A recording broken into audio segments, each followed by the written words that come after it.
यहां तक नोट हो गया।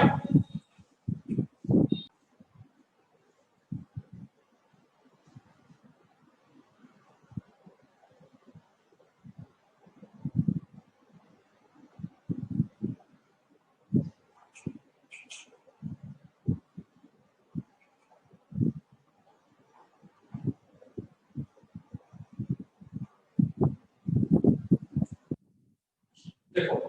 घर्षण कोण क्या होता है?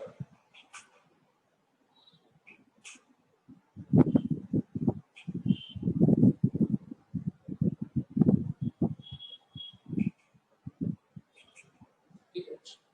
यहाँ पर कोई m मास का बॉडी रखा हुआ है, ठीक है,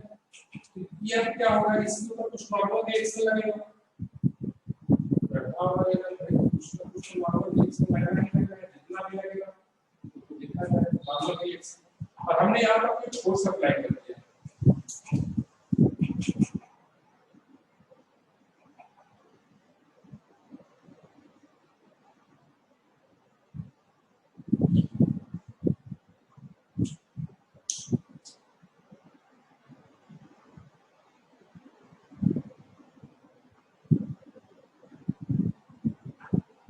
फोर्स अप्लाई कर दिया।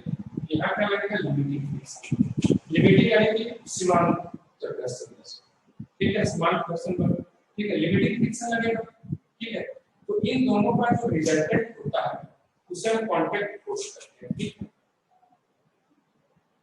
इन दोनों का रिजल्टेंट होता है, जैसे ये रहा,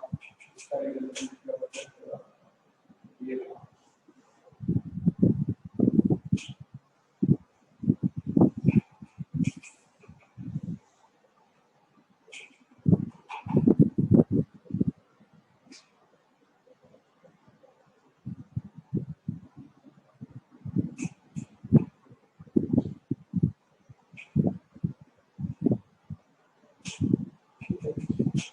इसको हम क्या बोलेंगे, कांटेक्ट फोर्स। समझ में आ रहा है?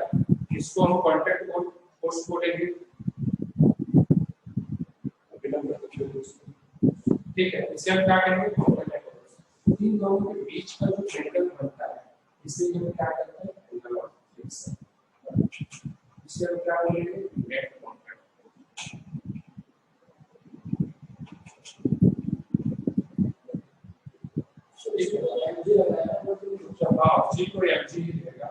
जरूरी नहीं है कि हमेशा जो है mg ही रहेगा। अभी अगर मैंने आपको दिखाया था n की वैल्यू चेंज भी हो सकती है, और इस कांटेक्ट फोर्स वैल्यू रिजल्ट जो रहेगा, वैल्यू रहेगा, वो क्या रहेगा, नेगेटिव फ्रिक्शन fl का स्क्वायर प्लस n का स्क्वायर, ठीक है। ये हो गया, ये तो कांटेक्ट फोर्स बताया। और जो एंगल ऑफ फ्रिक्शन रहेगा, घर्षण कोण जो रहेगा, घर्षण कोण जो रहता है फाई, जो है घर्षण कोण है, ठीक है, ये हो जाएगा अभिलंब प्रतिक्रिया और सीमांत घर्षण, ठीक है।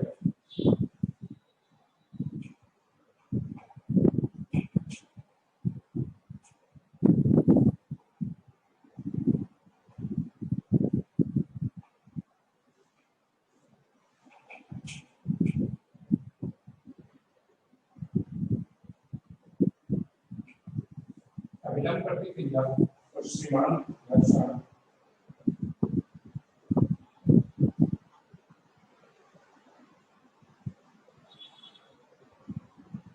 बीच का, ठीक है। ध्यान में रखना, अभिलंब प्रतिक्रिया नॉर्मल रिएक्शन और सीमांत घर्षण क्या होगा, ठीक है। और यहाँ पर सीमांत को हम क्या लेंगे, म्यू इनटू एन, देखते हैं इक्वल्स, ठीक है। तो 5, तो यहाँ पर हम क्या लिख सकते हैं, tan phi इक्वल टू क्या लिखेंगे, कैपिटल पाई एन, लिख सकते हैं परपेंडिकुलर बाय लंब बटा आधार,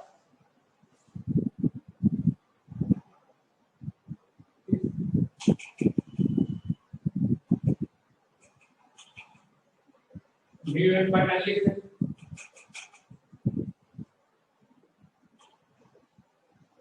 tan phi equal to mu S, ऐसे म्यू लिखो, म्यू एस जो कि स्टैटिक फ्रिक्शन वाला ये रहता है, ठीक है। यहाँ पर हम क्या लिखते हैं, y equal to tan inverse, y equal to क्या हो गया, tan इनवर्स। और ज्यादा एक्यूरेट लिखना चाहेंगे अगर म्यू की जगह म्यू एस और म्यू के दिया हुआ है,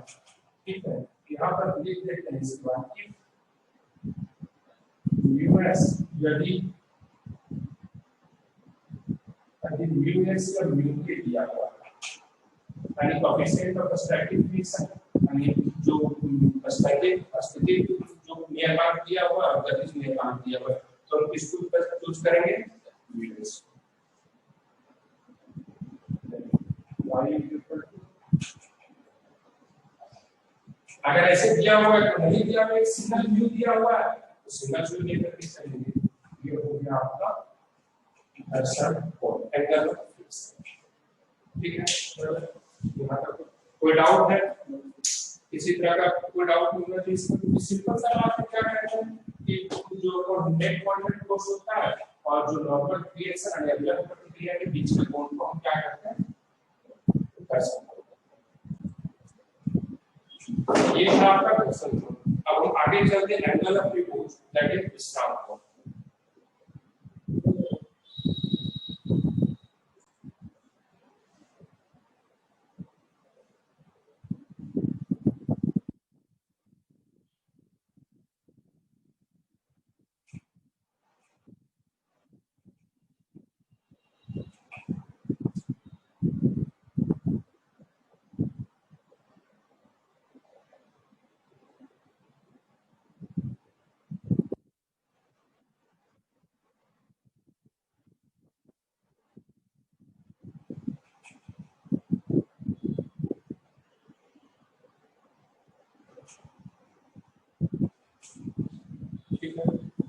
विश्राम कोण, एंगल ऑफ रिपोर्ट,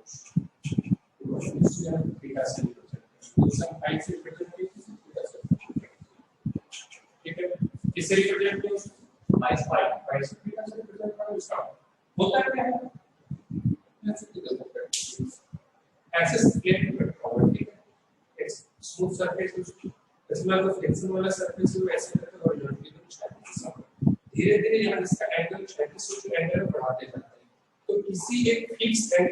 इंक्लिनेशन पर ये क्या नीचे की तरफ गिरना शुरू हो जाता है, नीचे की तरफ गिरना क्या हो जाता है, शुरू हो जाता है। तो उस एंगल को हम क्या कहेंगे, एंगल ऑफ रिपोर्ट,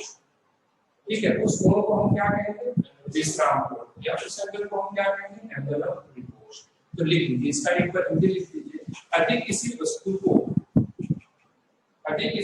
को न तल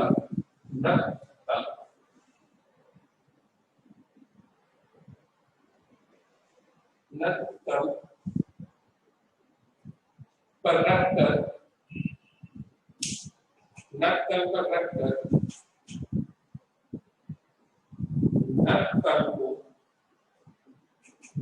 नक्कल को क्षैतिज से कोण को धीरे-धीरे बढ़ाया जाए,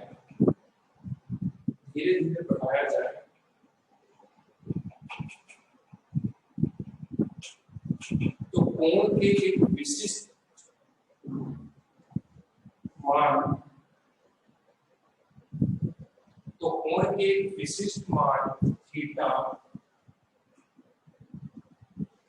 एक विशिष्ट मान थीटा पर गुरुत्व के कारण गुरुत्व यानी ग्रेविटेशन,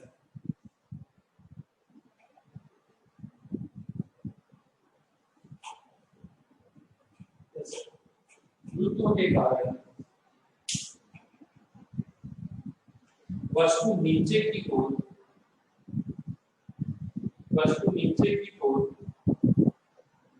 खिसकना प्रारंभ कर देती है,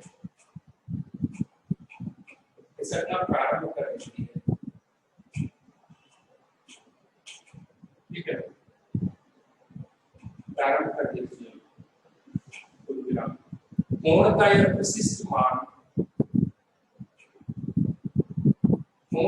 विशिष्ट मान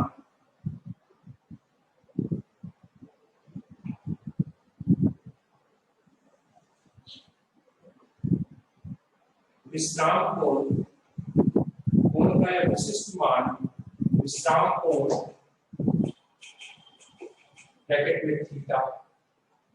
विश्राम कोण थीटा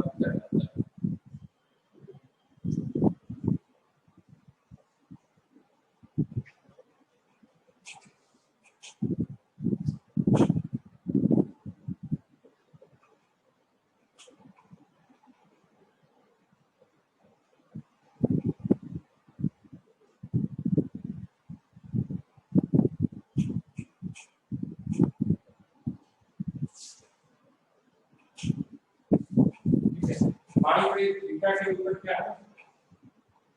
ये यहाँ पर ये कितना शुरू करेगी इसी थीटा अभी तो सरफेस के बीच जो है फ्रिक्शन कोएफिशिएंट जो दिया था जो पर्सन दिया था तो जब ये नीचे शुरू गिरना भी शुरू करेगा तो नीचे इसके ऊपर प्रोसेस क्या करना है इधर नॉर्मल लगेगा लगेगा एनर्जी को रिजॉल्व करेंगे एक कंपोनेंट दिखाएगा एक कंपोनेंट क्या कहेगा ये अगर थीटा होगा इधर वाला कंपोनेंट कितना लगेगा एनर्जी कॉस्ट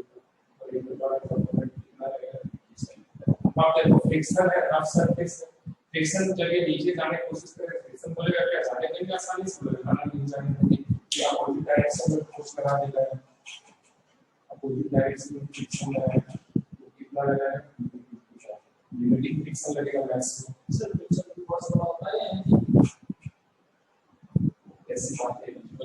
ऐसे तो ये क्या है वो तो डिपेंड करता है कि कितना का इधर कितना कंपोनेंट लगा है उधर कंपोनेंट लगा है तो ये बोल रहा है कि जस्ट स्टार्ट करता है ठीक है तो कंडीशन में क्या है जस्ट ये गिरना स्टार्ट करता है जब यानी condition of work of motion यानी मोशन क्या करता है स्टार्ट करता है स्टार्टिंग कंडीशन यानी लिमिटिंग कंडीशन में क्या हो जाएगा हमारा ये तभी चल नीचे गिरना स्टार्ट करेगा जब 90 सेंटीमीटर किसके इक्वल होगा v90 इक्वल क्या होगा 90 सेंटीमीटर किसके इक्वल होगा v90 ठीक है और यहां n इज इक्वल टू क्या आ रहा है n is equal to tension cos theta होगा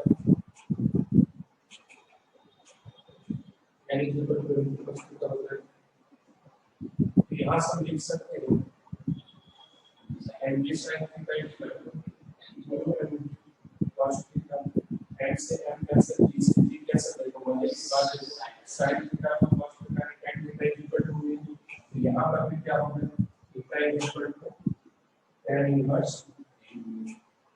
समझना है तो देखो पीछे हमने क्या पढ़ा सरसल को यहां क्या पढ़ा विश्राम को तो दोनों क्या आ रहे हैं से तो ये पूछेगा ये भी क्वेश्चन पूछता है कि दोनों के बीच में रिलेशन क्या होगा सब दोनों विश्राम को के बीच में तो फाइनली क्या होगा विश्राम को में इक्वल टू विश्राम को में इक्वल टू विश्राम को में इक्वल टू क्या होगा अरे हमें तो इसमें देखो ये तो मैं डायरेक्टली पूछ सकता हूं विश्राम को वर्षों को इक्वल होता है लेकिन कैसे कैसे क्या होता है ये सॉल्व कैसे प्रोसेस करते हैं यहां पर क्या आपने नीचे 90 सेंटीमीटर से गिरना चाहे बॉडी इधर नीचे आना चाह रही है तो फिक्सिंग का कर नहीं जाने देंगे इसलिए ऑब्वियसली वो अपोज करेगा कितना अपोज कर पाएगा कितना उसमें हिम्मत होगा उतना ही अपोज कर पाएगा ना यू इनटू एन पहुंच सकते हैं 90 सेंटीमीटर अब जब बराबर हो गया जैसे कोई आदमी जो है अपोज कर रहा है तो उसको खींचना शुरू किया अपने तरफ तो उसके बाद जितना फोर्स है उतना का अपोज कर लेगा जब जैसे उसके पास 20 न्यूटन का फोर्स है तुम 20 न्यूटन लगा दिए अब यहां को आने वाला नहीं है तो वो हम बाउंड्री कंडीशन की बात करते हैं एक लिमिटिंग कंडीशन की बात करते हैं तो उसको मिटिगेट करके उस समय कि जैसे तुम्हारा फोर्स 20 से ज्यादा होगा वैसे वो क्या होगा तुम्हारी तरफ आ जाएगा तो वही 20 को इक्वल करके सारी चीजें सॉल्व करते हैं बाउंड्री के ऊपर तो ये एंटी साइन की ट्राई करके यहां तक इसको लो थैंक यू सर।